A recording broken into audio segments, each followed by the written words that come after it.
Hello guys, it's me Elise, and in today's video we'll be learning how to remove devices from your Google account in 2024. And I think that everybody has a Google account connected in your phones or laptops, and if you want to disconnect it in any way, if you've sold your phone or don't have access to the Google account, this is the video for you. So firstly, go to your Google application and click on your Manage Google Account button. Here, open up your security. After that, you can scroll down and see how many devices are connected. I have 3 devices connected.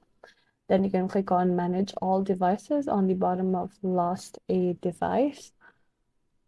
There you can click on the device that you want to disconnect from your account. I've chosen the Android phone. I don't use it anymore. So click on the Sign Out button and the confirmation will pop up. Yes, sign out, and it's done. Some apps might still remain, but most of your content is already gone from that phone.